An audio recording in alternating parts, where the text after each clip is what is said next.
Fall is here, winter is fast approaching, and for many of us, that means it's time to prep our DIY cold plunge for the winter. I live in Minnesota. We saw temps of negative 20 degrees last year, so let me show you how I prepped my stock tank cold plunge to survive the winter. First, my name's Joe with DIY Cold Plunge. My website offers plans and products that will help you save thousands of dollars by building a cold plunge yourself. I've got stock tank plans, plumbing plans, and plans for a luxury design with all the same features as the really expensive models out there. So if you're looking to save thousands of dollars and take on a pretty simple DIY project, make sure to check it out. The first question that I always get asked is, what heater do I use? And this might surprise you, but last year I didn't need to use a heater at all. Simply having my cold plunge insulated and the pump running 24/7 in most cases kept the water actually a little bit warmer than what I wanted to see. My water stayed in the mid to high 40s almost all winter long. And aside from closely monitoring it on those really extreme cold days, I really didn't do that much maintenance on it. But that being said, that was my personal success story from last year. So I want to arm you with some things to think about, maybe some best practices for winterizing your DIY cold plunge. The first thing you'll want to do is pull your chiller completely out of your system. It's the most expensive component of the entire build, so get it out from the winter elements and just keep it safe in your garage or basement for the duration of the winter. If you followed my plan, you know that PVC unions are the key here. We've got them set up basically around each core component, so in situations like this, you can easily remove, repair, or replace that part. So get the chiller out of there. Next up is insulation. The same way that we can battle condensation with pipe wrapping, link below for that, wrapping the exposed plumbing in your mechanical area will just better prepare your cold plunge for the winter. Another thing that I did last year was seal off the vents in the mechanical area. I'm doing this by using some foam insulation board and some tape around the seams. You can figure out the best way to do this. The main thing here is that we don't want snow drifting into the mechanical area. And just a word of warning, you're probably not going to be able to 100% weatherproof it,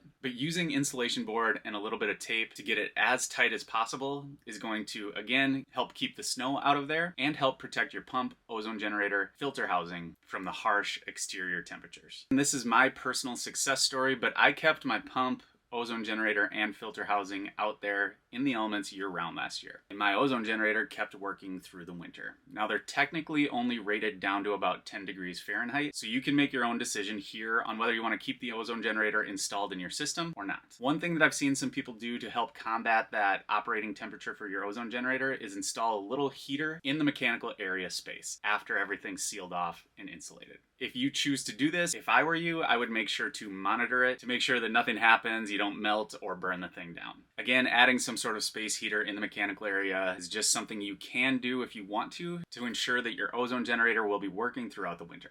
My cold plunge is also fairly close to where the dryer vent is on the outside of my house. I don't know if that played a factor in my ozone generator living and surviving through the winter, but it's maybe something to think about. Aside from that, all I really did was just make sure that my pump was running 24/7. Even if your water stops flowing for a short period of time, that can cause freezing in the plumbing lines. We're not concerned about the body of water in your insulated enclosure because that's going to hold temperature pretty well. It's stagnant water in the pipes that are the main concern because we don't want to see pipes bursting or filter housings exploding or damage to your pump happen. So that's how I kept my stock tank cold plunge alive year-round last year. This year I have my luxury cold plunge, and what am I doing to prepare that for winter? The exact same things. I'm going to pull the chiller out in about a month. I'll seal up all of the vents using foam board insulation and some tape. And then from there, it's just a little more monitoring to make sure that my pump is running 24/7. One thing that I just thought of to make monitoring your temperature more convenient is this Inkbird Thermometer. I snagged this summer and tested it out. It's worked great for me. You can have the temperature probe floating in your water and the receiver can be indoors in your house. So that might be one way to monitor the temperature for your DIY cold plunge without having to go out there all the time. Just a thought,